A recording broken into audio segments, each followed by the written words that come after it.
The sun is setting behind my little house here in Cedar Falls, painting the sky in shades of pink and orange that remind me of the watercolors I used to love as a child. I'm sitting on my porch swing, the one my late husband built for me 30 years ago, and I can hear the neighborhood children playing in the distance. Their laughter carries on the evening breeze, innocent and free, the way children should be. My name is Dorothy, though most folks around here call me Grandma. I'm 82 years old now, and I've lived what most would call a full life. I raised 3 beautiful children, taught elementary school for 35 years, and I've got 7 grandchildren who think I make the world's best chocolate chip cookies. They're not wrong about that. People look at me and they see a gentle old woman who volunteers at the church bake sales and grows prize-winning tomatoes in her garden. They see someone who's lived a quiet life, someone who's always been safe and loved and whole. If only they knew what I lived through before I was even 10 years old. If only they knew the price I paid to become the woman sitting on this porch today. I've kept this story locked inside me for 76 years. 76 years of carrying it like a stone in my chest, feeling its weight with every breath. But lately, I've been thinking about my granddaughters, especially little Emma, who just turned 6. She has the same dark curls I had at her age, the same bright eyes full of wonder.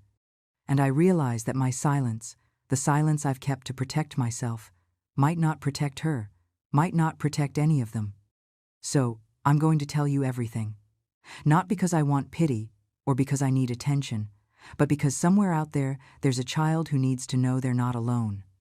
There's a parent who needs to recognize the signs. There's a family that needs to break the cycle of silence that nearly destroyed me.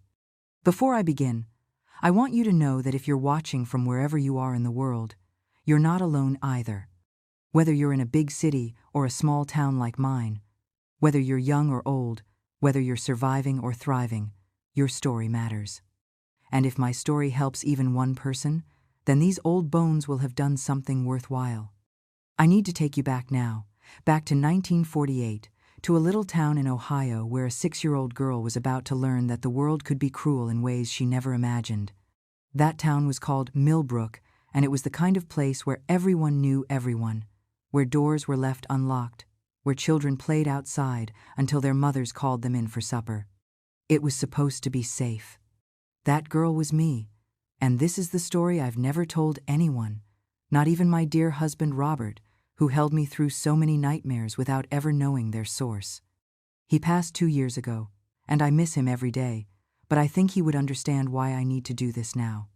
It starts, as these stories often do, with a birthday. My 6th birthday, to be exact. April 15th, 1948. The last day I remember feeling truly innocent, truly safe in this world. The last day before everything changed.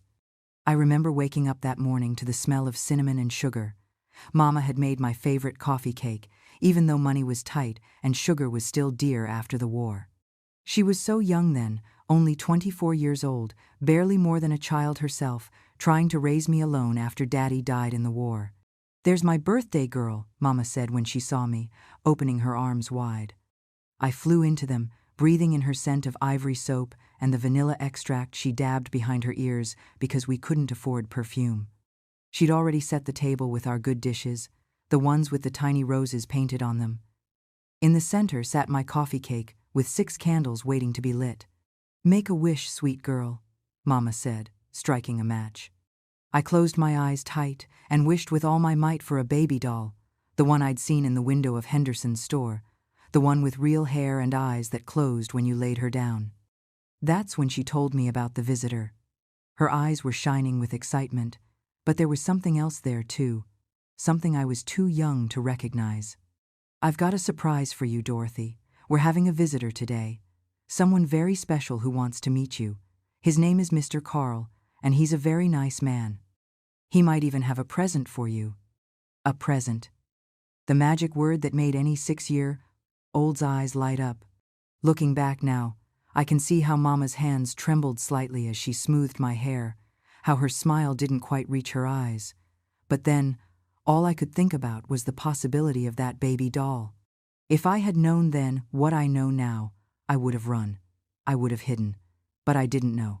I was 6 years old, and I believed the world was good, and I trusted my mama to keep me safe. That trust, that beautiful, terrible trust that children have in the adults who are supposed to protect them, that's what he would use against me. That's what would make everything that came after possible. Before Uncle Carl came into our lives, I was just a normal little girl. I loved playing with my paper dolls, making up stories about princesses and castles and happily ever after. I'd spend hours in our backyard, creating kingdoms under the big oak tree, using acorns for teacups and leaves for plates. My imagination was boundless, the way children's imaginations should be.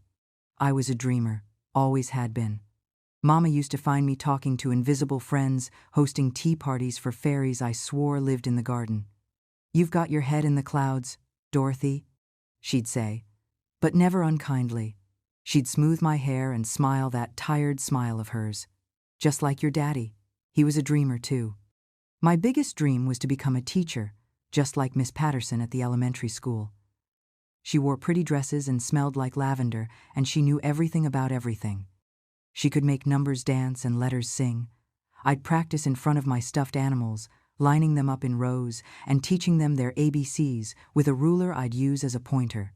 We lived in a small house on Maple Street, just 4 rooms that Mama kept spotless despite working 12-hour shifts at the diner. Money was always tight. I see that now, though Mama did her best to hide it from me then. She'd skip meals so I could eat, wear the same dress until it was threadbare so I could have shoes that fit. The house was always cold in winter because we couldn't afford much coal, and hot in summer because we had no fans. But it was home, and it was safe, and it was ours. We lived with Mama's sister Ruth and her husband Frank for a while after Daddy died. They had the room next to ours, and I could hear them fighting through the thin walls at night. Uncle Frank drank too much and had mean hands when he did. Aunt Ruth would have bruises that she'd try to cover with powder. Sometimes Mama would take me to sleep in her bed when the fighting got too loud, holding me close and humming softly until I fell asleep. That's important to remember, that I already knew adults could hurt each other. I'd already seen how Uncle Frank's face could change when he drank, how Aunt Ruth would flinch when he raised his voice. But that was different. That was grown-up business, grown-up problems. Children were safe, children were protected. That's what I believed. Uncle Carl started coming around regular after that first visit. Twice a week at first, then 3 times, then almost every day. He'd show up after his shift at the factory, his hair still neat despite the long day, always with something in his hands, flowers for Mama, candy for me. Sometimes groceries that Mama would protest about accepting, but always did in the end. "You don't have to do this, Carl," she'd say, but her eyes would be soft with gratitude. "I want to," he'd reply. "Let me take care of you, Helen. Both of you." He was charming, I'll give him that. He knew how to make Mama laugh, really laugh, not the tired little chuckles she usually managed. He'd tell stories about the factory, doing impressions of his boss that had us both giggling. He fixed things around the house, the leaky faucet that had been dripping for months, the loose floorboard in the hallway, the back door that wouldn't close proper. Suddenly our little house felt less broken, less sad. With me, he was endlessly patient. He'd sit on the floor and play with my dolls, giving them different voices that made me shriek with delight. He taught me card games and let me win. He brought me books and read to me in his deep, warm voice, doing all the characters different. He was everything a little girl without a father could want. The first signs were so subtle, I didn't even recognize them as signs. It started with the nicknames: Princess, Sweetheart, my special girl. The way he'd always want me to sit on his lap when he visited, bouncing me on his knee while Mama cooked dinner. His hands would rest on my waist, holding me steady, and sometimes they'd wander up to smooth my hair or down to pat my leg. "You're getting so big," he'd say. "So pretty, just like a little movie star." Then there were the gifts. Not just the doll on my birthday, but a steady stream of presents. Hair ribbons, coloring books, a new dress that Mama said was too fancy for everyday wear. A locket with a picture of him inside. "So you can keep me close to your heart," he said when he fastened it around my neck, his fingers lingering on my skin. He started asking for kisses. Just on the cheek at first, a goodbye kiss when he left. Then hello kisses too. Then kisses just because. "Give Uncle Carl a kiss," he'd say, tapping his cheek. And I would, because I was a good girl, and good girls did what they were told. The hugs lasted longer. When he'd sweep me up in his arms, he'd hold me tight against his chest, his face buried in my hair. "You smell so good," he'd whisper, "like sunshine and flowers." His hands would stroke my back, my arms, my hair, always stroking, always touching. I started to feel uncomfortable, though I couldn't say why. It was just a feeling, a tightness in my stomach when I heard his car pull up, a desire to stay in my room when he visited. But Mama would call me down, her voice bright but firm. "Dorothy, Uncle Carl's here. Come say hello." And I would go, because I didn't want to disappoint Mama. She was so happy when he was around. She sang while she cooked, wore her good dresses, put on the lipstick she saved for special occasions.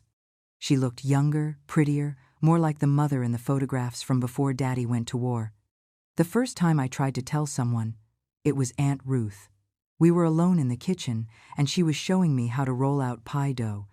Uncle Carl had just left, and my stomach hurt from sitting on his lap for so long, from the way he'd rubbed my back under my dress. "Aunt Ruth," I said, my voice small, "I don't like it when Uncle Carl touches me." She stopped rolling, her hands stilling on the rolling pin. For a moment, I thought she'd understand. Then she laughed, a sharp sound like breaking glass. "Don't be silly, Dorothy. Uncle Carl loves you.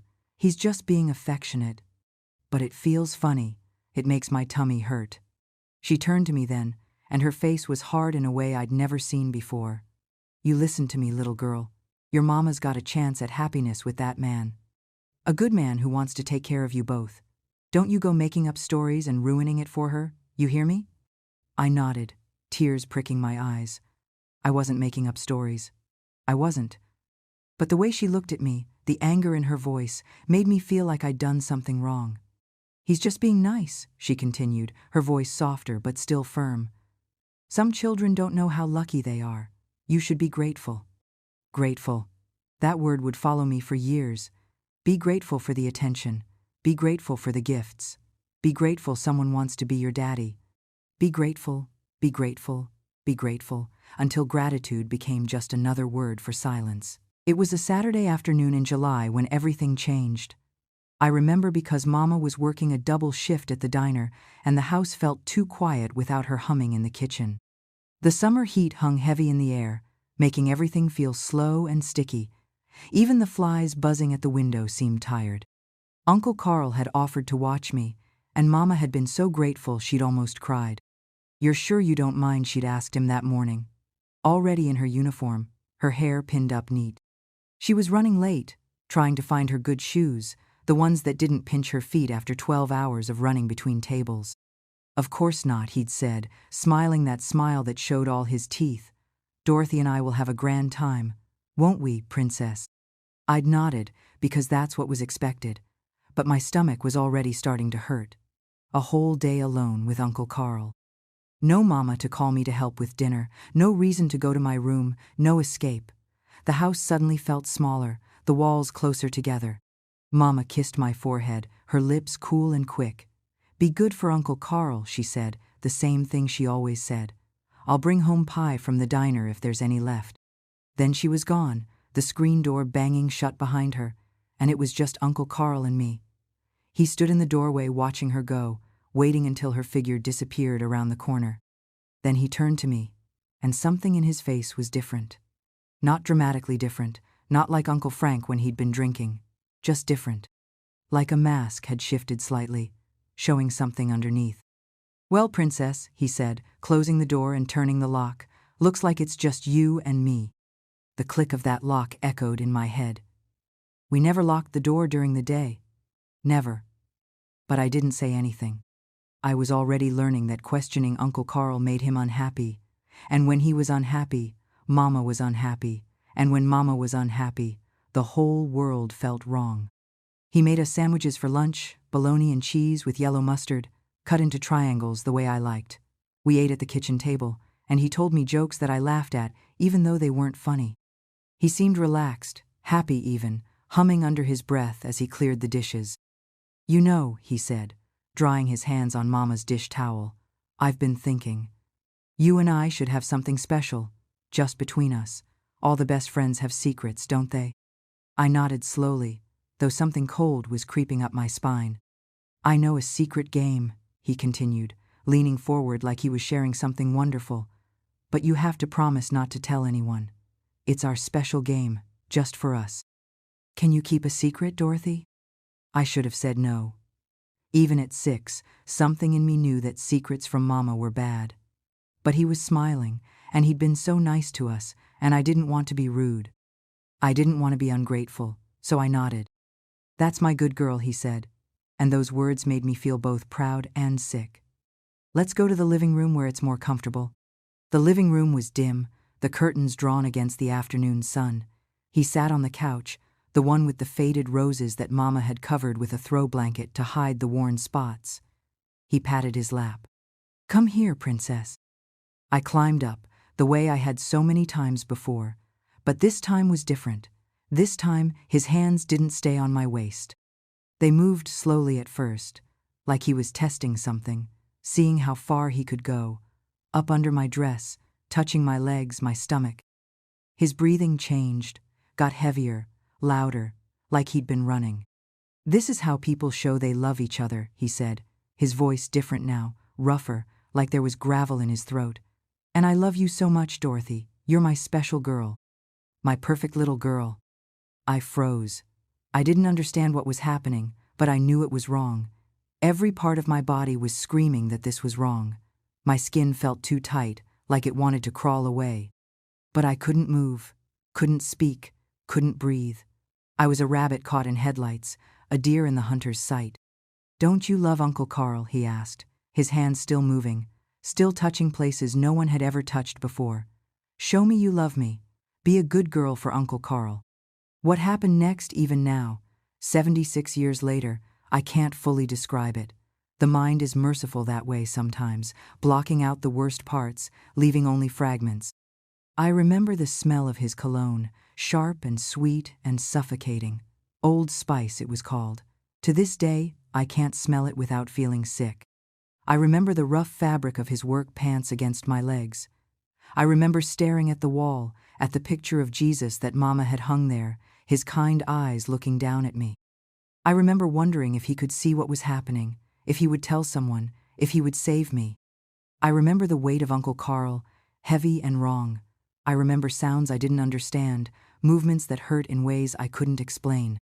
I remember trying to float away, to separate my mind from my body, to be somewhere else, anywhere else. I imagined I was a bird, flying high above the house, above the town, above everything.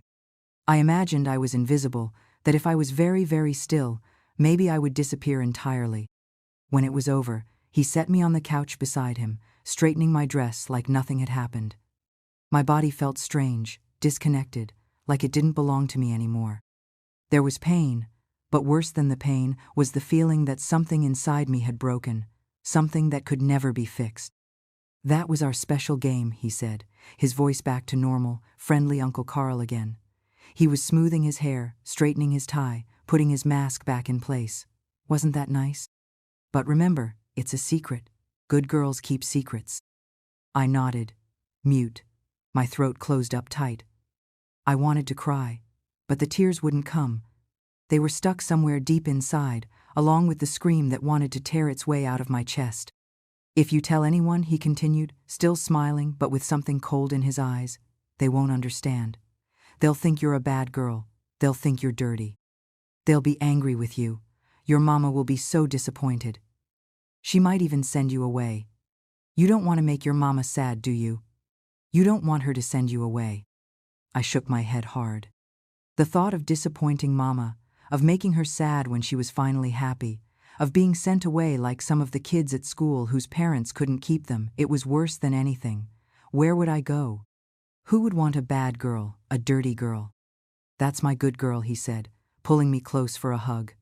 I wanted to pull away, wanted to run, but I sat still and let him hold me. His arms felt like chains. And if you're good, if you keep our secret, I'll keep taking care of you and your mama. I'll buy you pretty things. I'll make sure you always have enough to eat.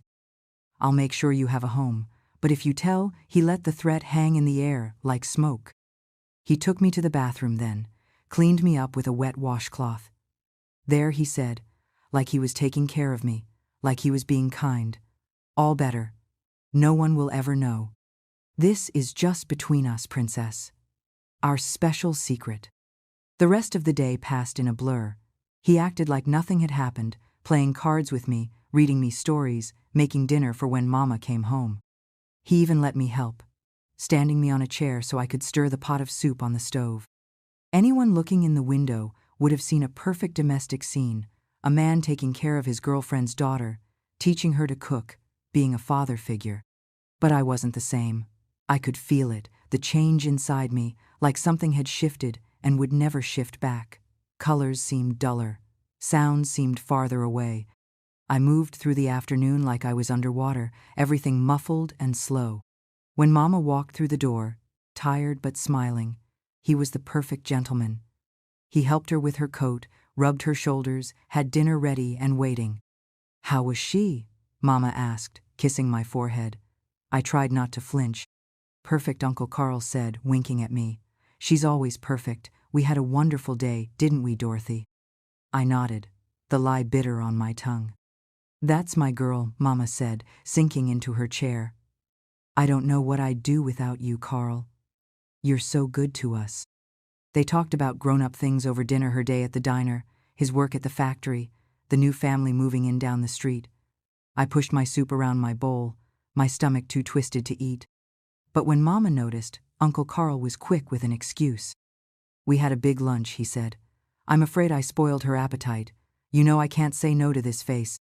Mama laughed, reaching over to ruffle my hair. "You're going to spoil her rotten."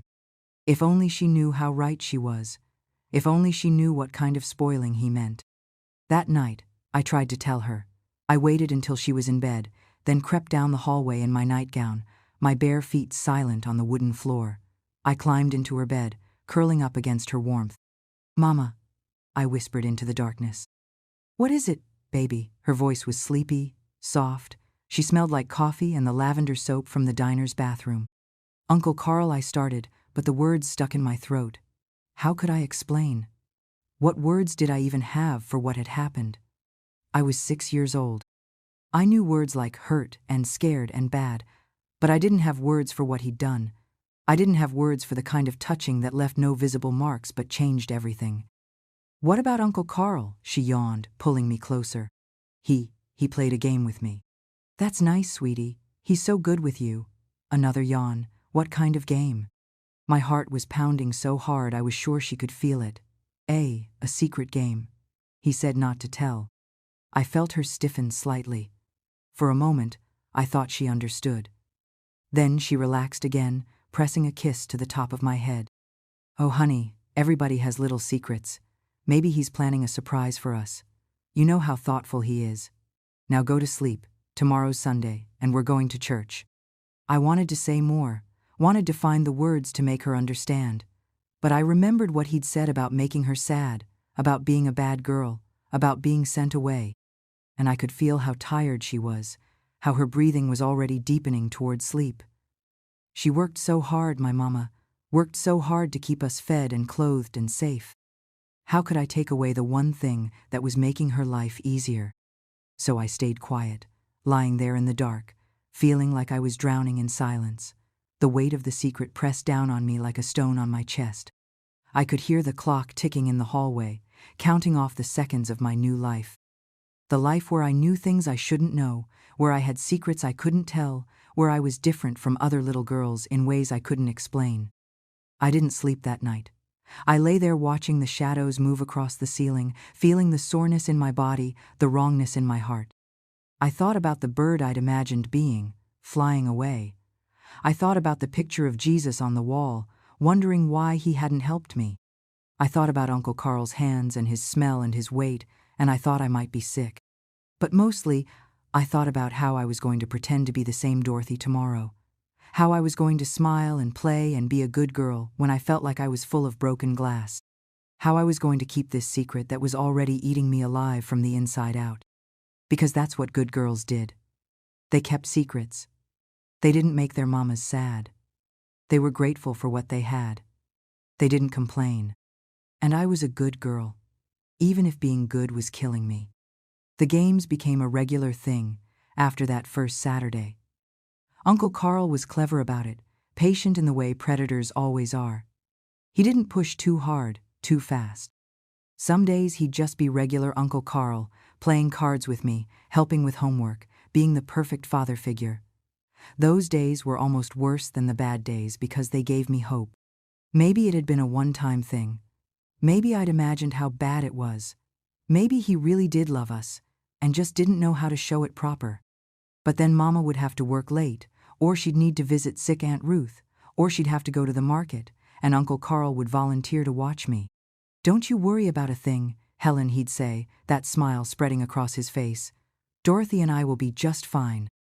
And Mama, tired and grateful and in love, would kiss us both goodbye and leave me alone with him. The second time, I tried to hide. When I heard Mama getting ready to leave, I crawled under my bed, pressing myself against the wall behind a box of winter clothes. I held my breath as I heard him calling my name, his footsteps moving through the house. "Dorothy, where are you, princess? Come on out. Uncle Carl has a surprise for you." His voice was sing-song, playful, like we were playing hide-and-seek, but I could hear something else underneath it, something that made my heart pound so hard I was sure he'd hear it. The footsteps came into my room. I saw his shiny black shoes stop by my bed, then his face appeared, upside down, smiling at me. "There you are, silly girl. What are you doing under there?" I'm playing," I whispered. "Well, come on out. We have better games to play." When I didn't move, his smile faded. "Dorothy, come out, now." There was steel in his voice, the same tone Mama used when I was really in trouble. I crawled out, dust bunnies clinging to my dress, my whole body shaking. "That's better," he said, his smile returning. "Good girls don't hide from Uncle Carl.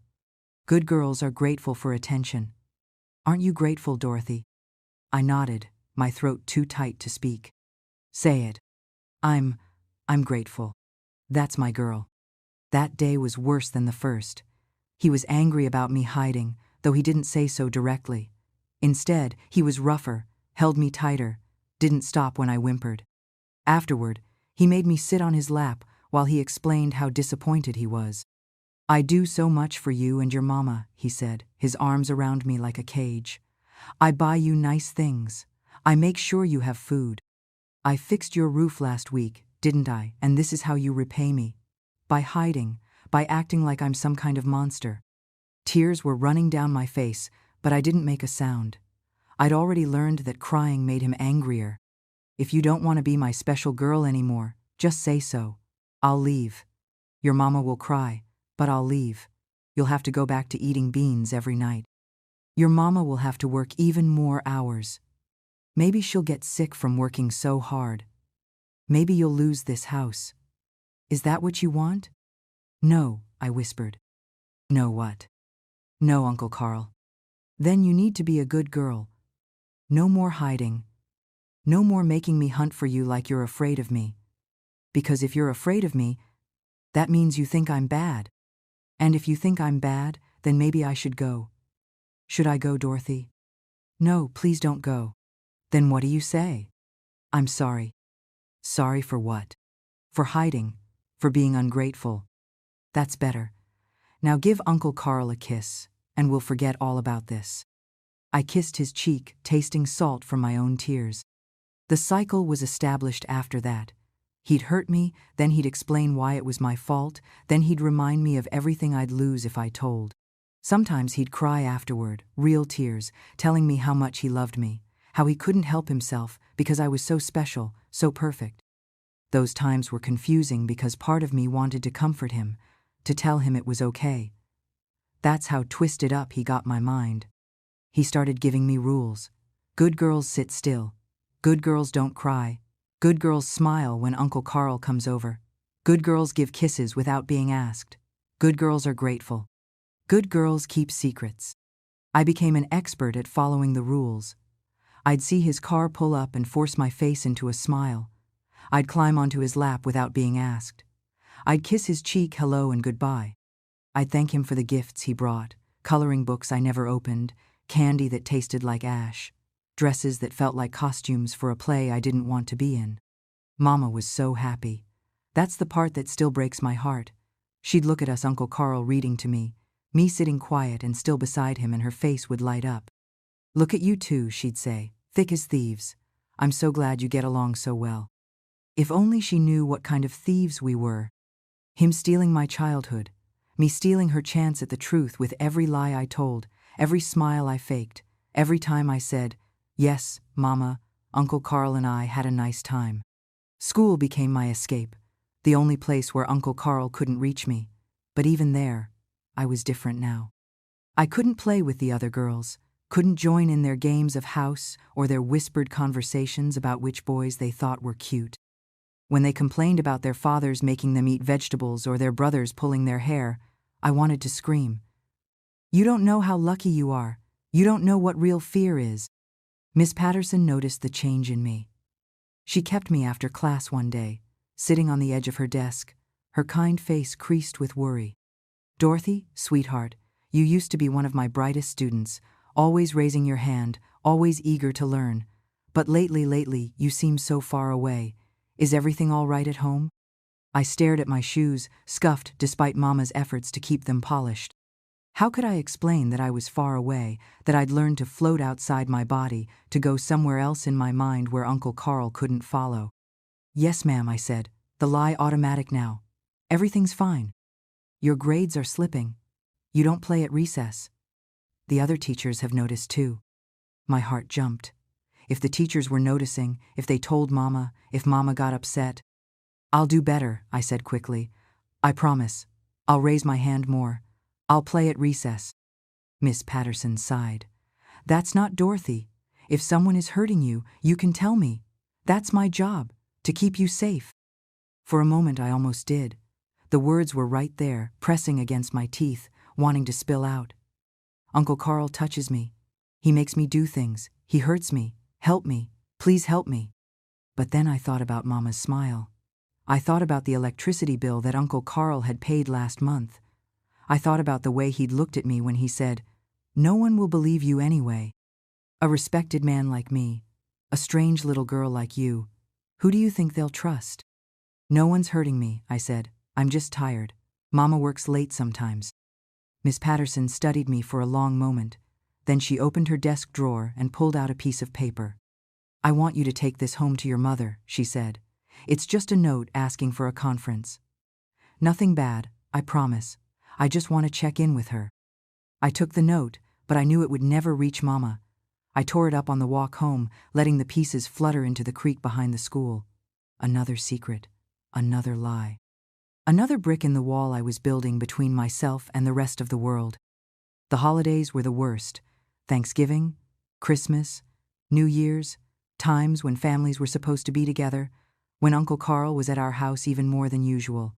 He'd dress up like Santa on Christmas Eve, making Mama laugh with his ho-ho-hos while I sat frozen on his lap for the camera. "Smile," Dorothy Mama would say from behind the camera. "This is for our Christmas card next year." So I'd smile, Uncle Carl's hands holding me in place, the bulb flashing bright enough to leave spots in my vision. In the picture, we looked perfect. A happy little family. Mama in her good dress, Uncle Carl in his Santa suit, me in the green velvet dress he'd bought special for the occasion. You'd never know that under that dress were bruises in the shape of fingerprints. You'd never know that the little girl, smiling so pretty, was screaming inside. He got bolder as time went on, started taking risks, touching me even when Mama was in the next room, his hand under the dinner table while she cleared the dishes, cornering me in the bathroom when she was in the garden. Quick, furtive moments that left me shaking and him smiling that satisfied smile.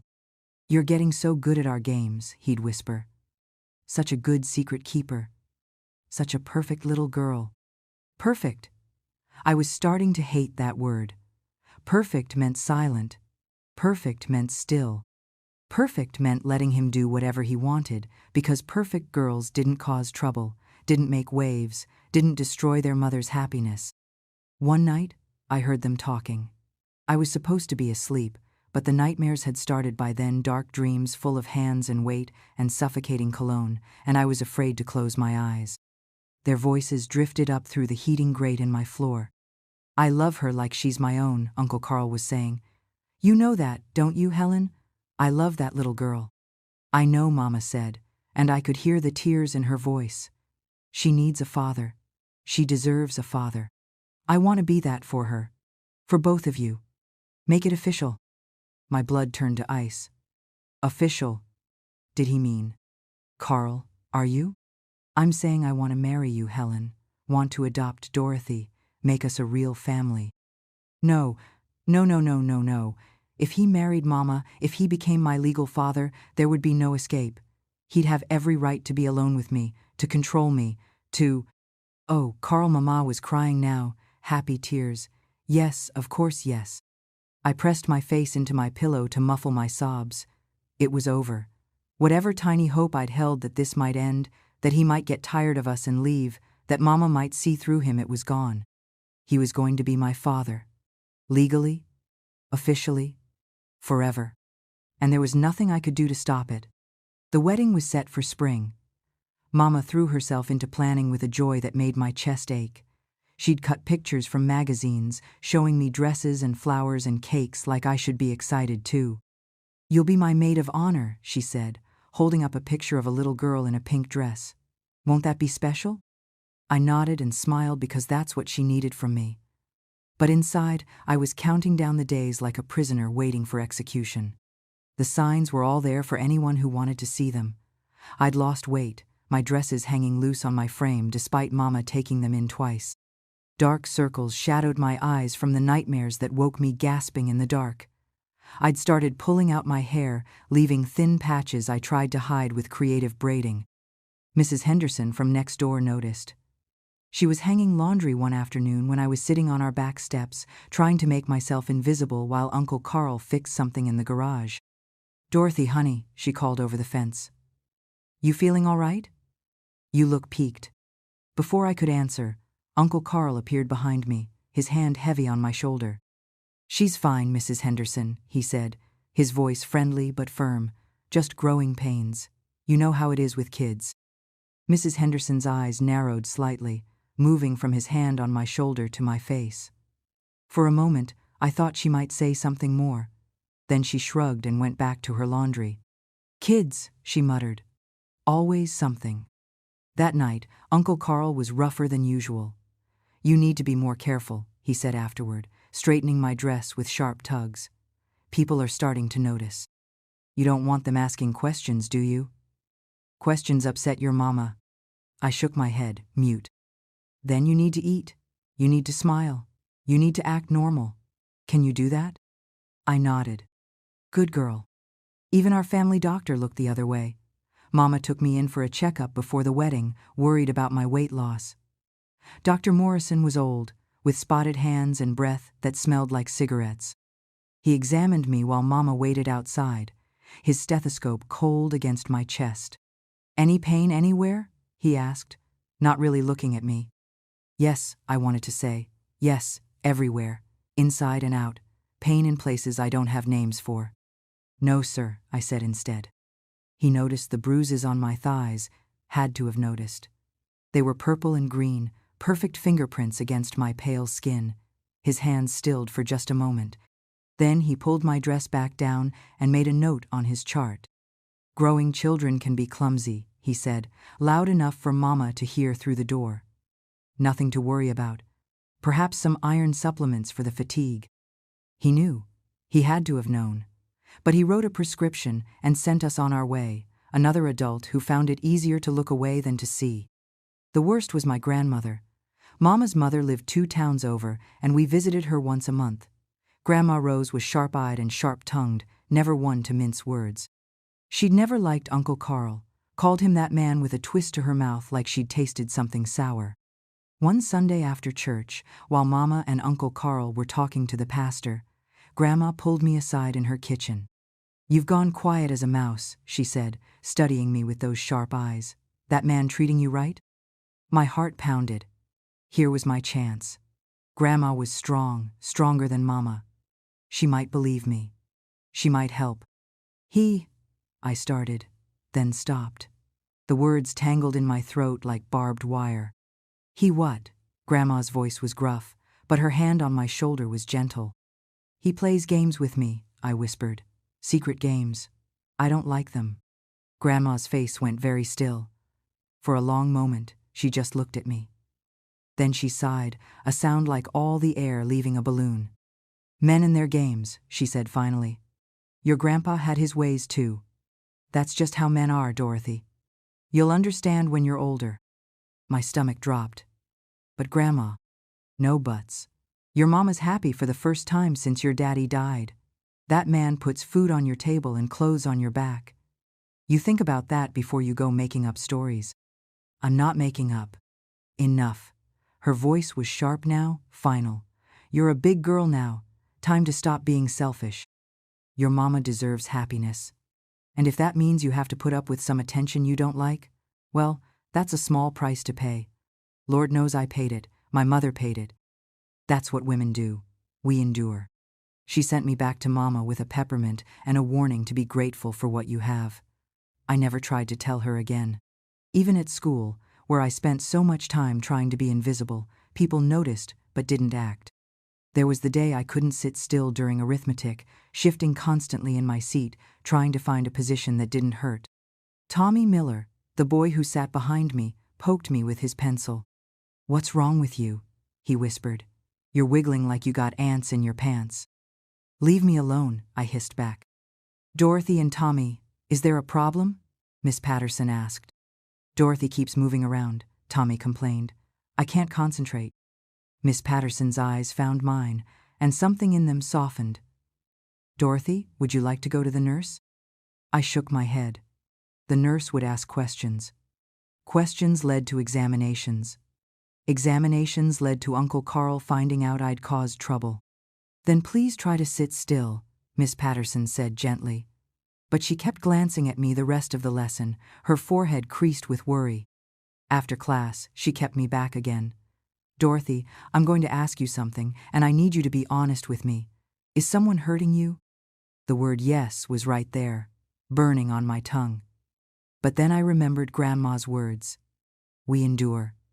I remembered Uncle Carl's threats. I remembered Mama's happiness. No, ma'am, I said, looking her straight in the eye. I'd gotten good at lying by then. Nobody's hurting me. She didn't believe me. I could see it in her face. But what could she do? It was 1949. There were no mandatory reporting laws, no child protective services like there are now. A teacher's suspicion carried less weight than a respected man's word. If that changes, she said slowly, if you ever need help, you can come to me, day or night. Do you understand? I nodded, knowing I would never take her up on that offer. Help was a luxury I couldn't afford. The engagement party was held at the church hall. The whole town came, bringing covered dishes and congratulations. I wore the new dress Uncle Carl had bought special for the occasion, blue with white lace that scratched at my neck. Mama had curled my hair and pinned it back with silver clips that caught the light. You look like a princess, she said, smoothing my collar. Carl's going to be so proud. He was waiting for us at the church, handsome in his good suit, shaking hands and accepting congratulations like he was running for mayor. When he saw me, his face lit up. There's my special girl, he said, loud enough for everyone to hear. Come give your new daddy a hug. I walked to him on legs that felt like water, aware of all the eyes watching, all the people smiling at this touching family moment.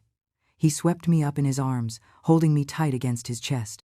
Perfect, he whispered in my ear, his breath hot against my skin. Keep being perfect. The party was a blur of faces and voices. Ladies from church patting my head and telling me how lucky I was. Men slapping Uncle Carl on the back and joking about him taking on a ready-made family. Everyone so happy, so blind. At one point, Reverend Morrison pulled me aside. He was young for a pastor, with kind eyes and a gentle way about him. Dorothy, he said, crouching down to my level, I want you to know that God loves you very much, and if you ever need to talk to someone about anything at all, my door is always open. For a moment I almost broke. There was something in his voice, in the way he looked at me, that said he knew. Not the details, maybe, but he knew something was wrong. "Thank you," I whispered. "I mean it," he said. "Anything at all. God hears the prayers of little children, Dorothy. He sees everything. If God saw everything, why didn't he stop it?" But I just nodded and let Mama lead me away to greet more guests. The party lasted past my bedtime. I spent most of it sitting in a corner, watching the adults dance and laugh and celebrate the wedding that would seal my fate. Uncle Carl and Mama danced to "You Are My Sunshine," and I wanted to scream. That was our song, Mama's and mine, but now it was his too. Everything was his now. Mrs. Kowalski from the diner noticed me sitting alone. She was a big woman with a bigger heart, always sneaking me extra cookies when Mama brought me to work. "Why the long face, little one?" she asked, lowering herself onto the bench beside me with a grunt. "This is a happy day." "I'm tired," I said. She studied me with eyes that had seen too much in her 60 years. "Tired," she repeated. "Yes, I suppose you are." We sat in silence for a moment, watching the dancers spin. "You know," she said finally, "when I was a little girl in Poland, my mother told me something. She said the world is full of wolves dressed like sheep. But she also said that even the smallest lamb can find its voice and bleat loud enough for the shepherd to hear." I looked up at her, confused. She patted my hand. "What I'm saying, little one, is that if you ever need to make noise, you make it loud. You make it so loud that someone has to listen. You understand?" I nodded, though I wasn't sure I did. "Good," she said, hauling herself to her feet. "Now, how about we find you some of that chocolate cake before it's all gone? All these people, all these chances. A neighbor who noticed I looked sick. A doctor who saw bruises he couldn't explain. A grandmother who knew something was wrong. A teacher who kept trying to help. A pastor who opened a door. A woman who spoke in riddles about wolves and sheep. They all saw something. They all knew, on some level, that something wasn't right. But seeing and knowing aren't the same as acting, and in 1949, in small-town Ohio, people minded their own business. They looked away. They made excuses. They chose the comfortable lie over the uncomfortable truth. And so Uncle Carl kept hurting me, and Mama kept planning her wedding, and I kept shrinking into myself, becoming smaller and quieter, and less like the little girl who used to dream of being a teacher. The world looked away, and in that looking away, gave him permission to continue, gave him power, gave him me. But I was learning too, learning that if I wanted to survive, I would have to save myself. Learning that adults couldn't be trusted, not even the ones who said they loved you. Learning that sometimes the only way to endure was to disappear so completely that even you couldn't find yourself. The wedding was 3 months away, and I was already more ghost than girl. But ghosts, I would learn, have their own kind of power. The power to slip through cracks. The power to be invisible when needed. The power to survive things that should have killed them. I would need all of that power in the days to come. It was 2 weeks before the wedding when I finally broke.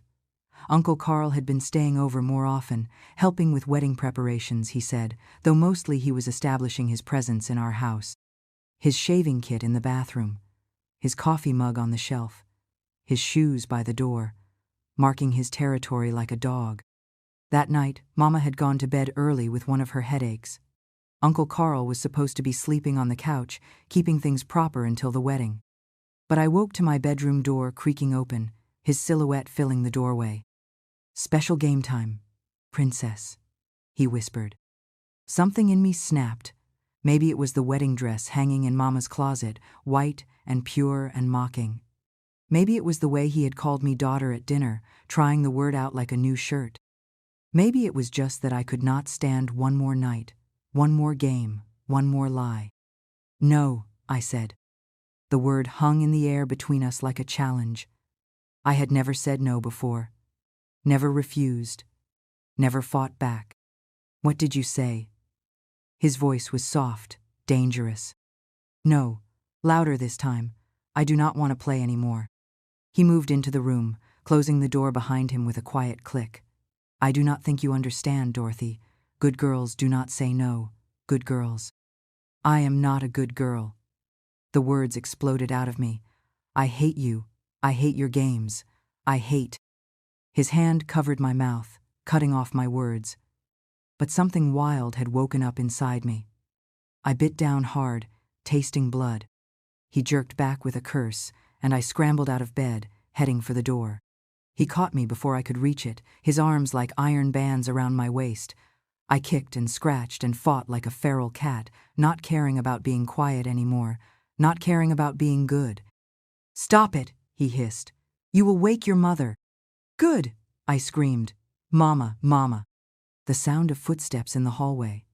My door flew open, and there was Mama in her nightgown, her face confused and alarmed. "What on earth?"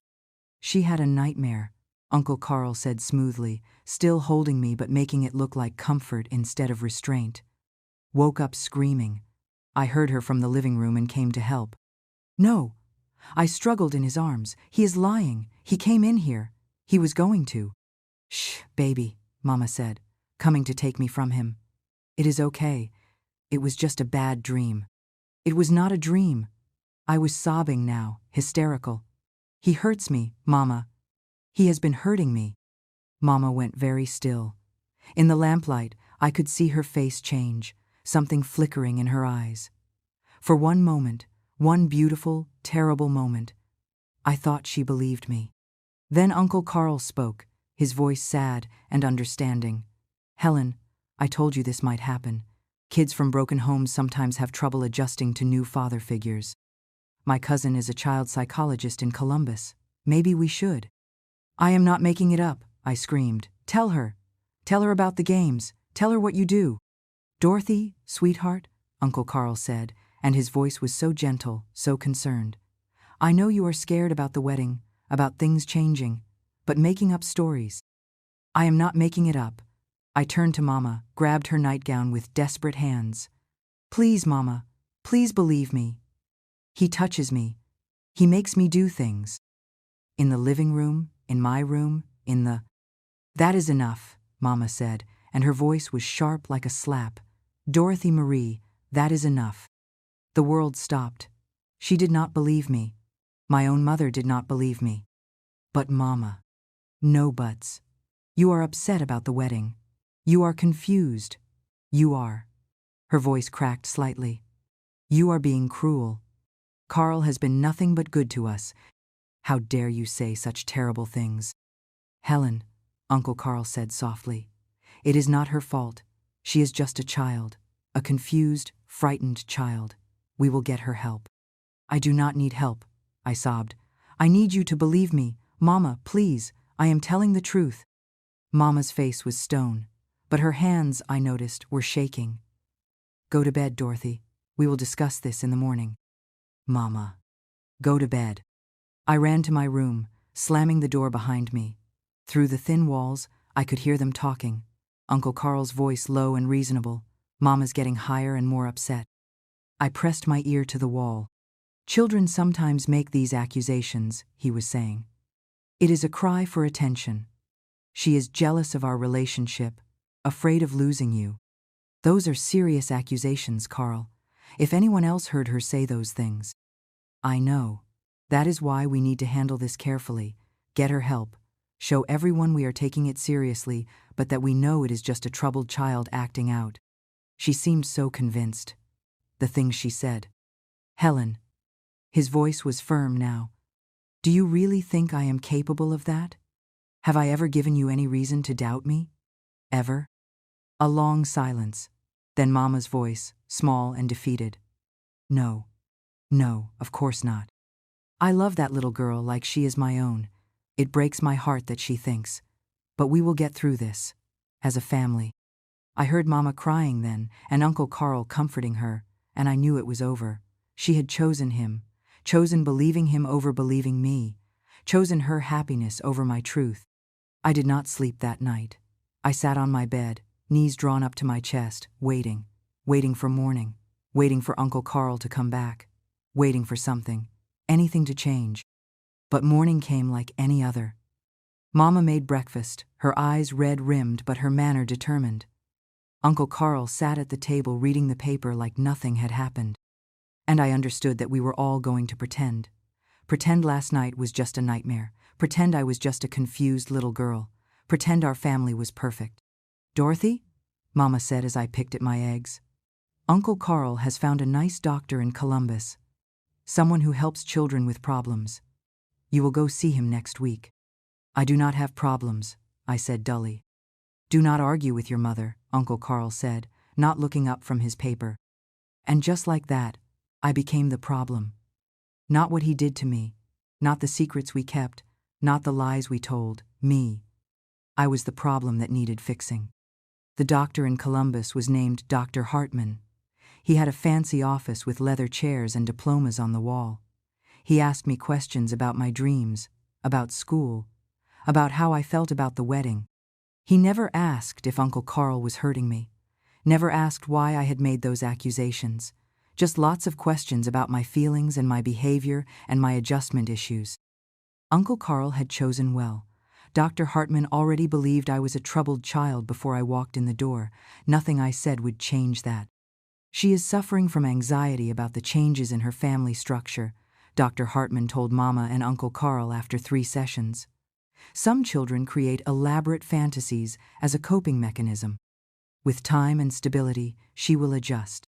He prescribed me pills that made me sleepy and told Mama to maintain consistent boundaries.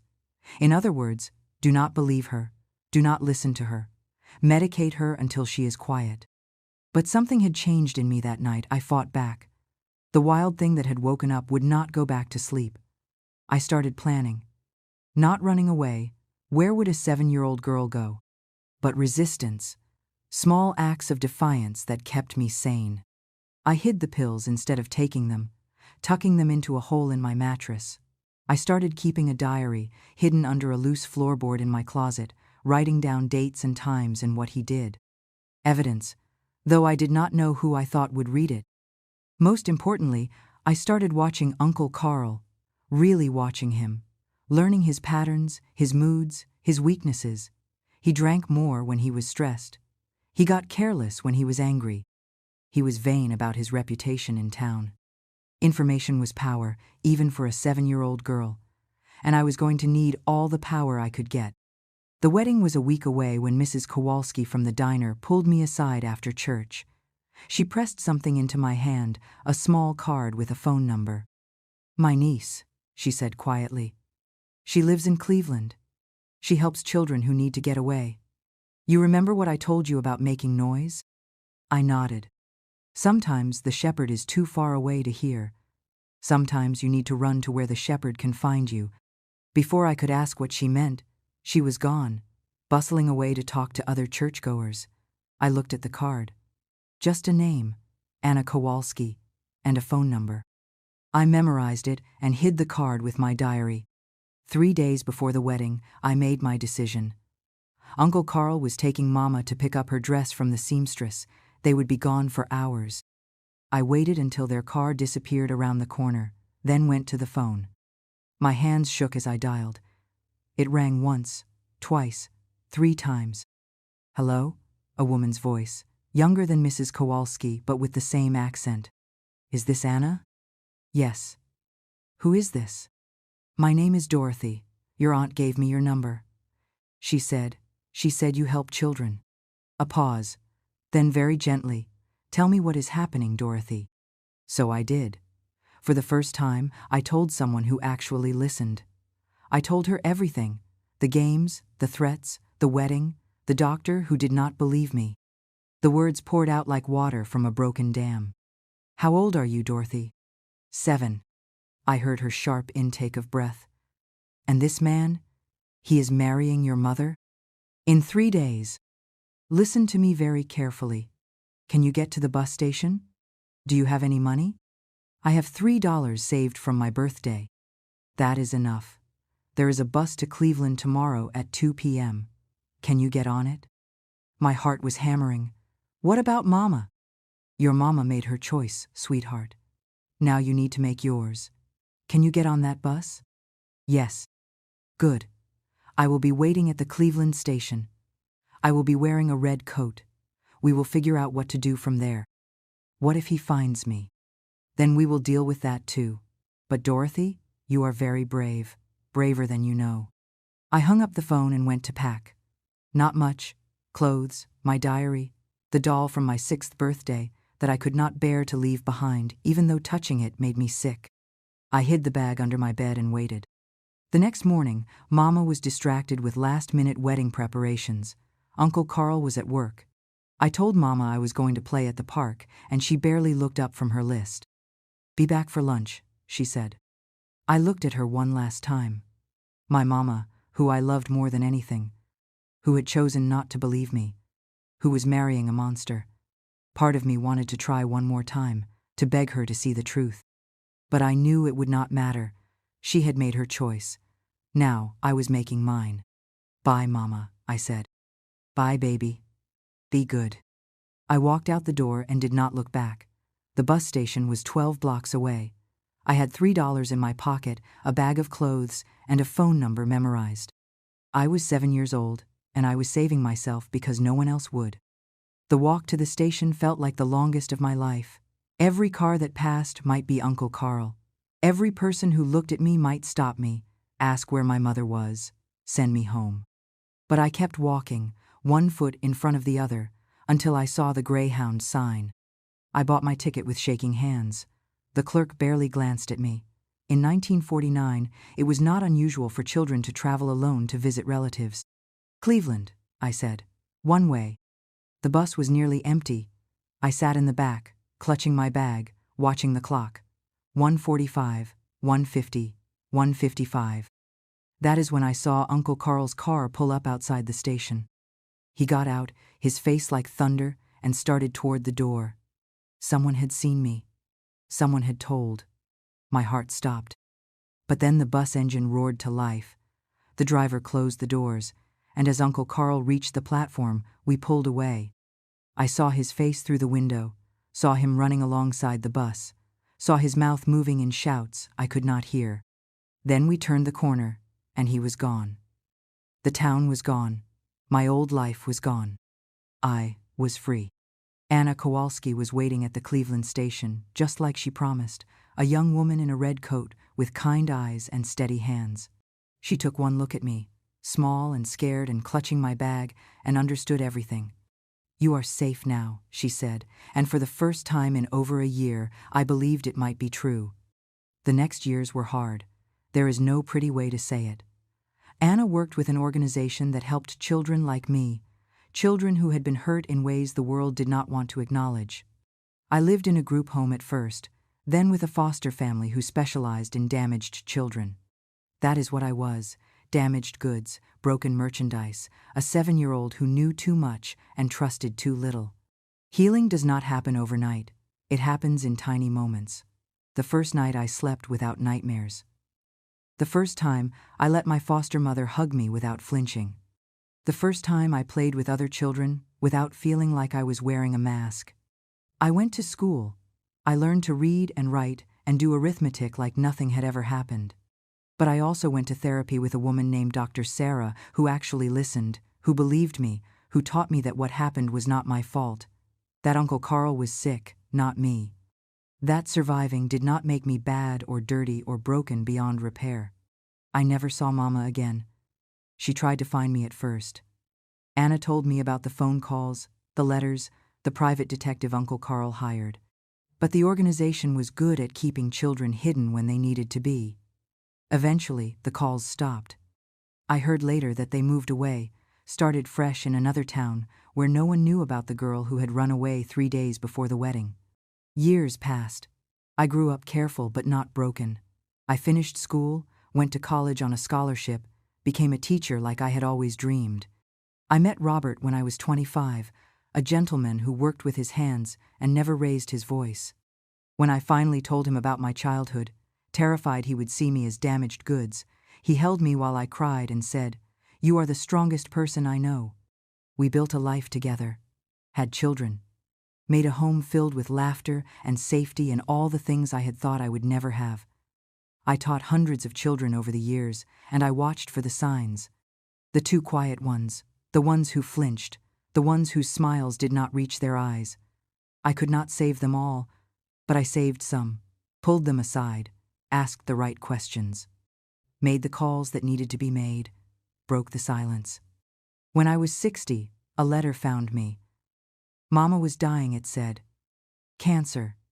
She wanted to see me one last time. I almost did not go. But something in me needed to face her, needed to close that chapter properly. Robert drove me to the hospice in Indiana, held my hand as we walked down the sterile hallway. She was so small in that bed, so old. The years had not been kind to her. Uncle Carl had left her eventually, moved on to another widow with another young daughter.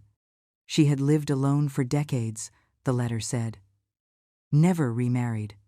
Never had other children. Dorothy, she whispered when she saw me. My baby. I sat in the chair beside her bed, not touching her, not yet ready for that. I know, she said after a long silence. I have always known. The words hit me like a physical blow. What? That night you told me. I knew you were telling the truth. A mother knows. Tears ran down her wrinkled cheeks, but I was so scared, so tired, so desperate to believe in the fairy tale. I chose him over you. I chose my happiness over your safety, and I have lived with that every day since. I stared at her, this woman who had been my whole world once, who had failed me in the worst possible way, who was asking for something I was not sure I could give. I do not expect forgiveness, she continued. I do not deserve it. I just needed you to know that I knew, that I am sorry, that losing you was my punishment, and it was not nearly enough. We sat in silence for a long time. Then, finally, I took her hand. It was frail, bird-like, nothing like the strong hands that had braided my hair and made my birthday cake and held me when I was small. I survived, I said. I made a good life. I have children who are safe and loved, grandchildren who will never know that kind of fear. Good, she whispered. That is good. She died 2 days later. I stayed until the end, not because she deserved it, but because I needed to see it through. Needed to watch that chapter of my life close forever. I am 82 now, and I have told this story because silence is what allows these horrors to continue. Silence is what protects the predators and punishes the victims. Silence is what nearly killed me. If you are a child listening to this, and someone is hurting you, tell someone. Keep telling until someone listens. And if no one listens, run. Save yourself. You are not responsible for the adults who fail to protect you. If you are a parent, believe your children, even when it is hard, even when it is someone you trust, especially when it is someone you trust. If you are a survivor, know this. You are not broken. You are not dirty. You are not responsible for what was done to you. Healing is possible. Love is possible. A full, beautiful life is possible. I still have nightmares sometimes. I still flinch at the smell of Old Spice cologne. I still see Uncle Carl in the faces of charming men who pay too much attention to little girls. The scars do not go away. But they fade. They become part of your story without becoming your whole story. My name is Dorothy.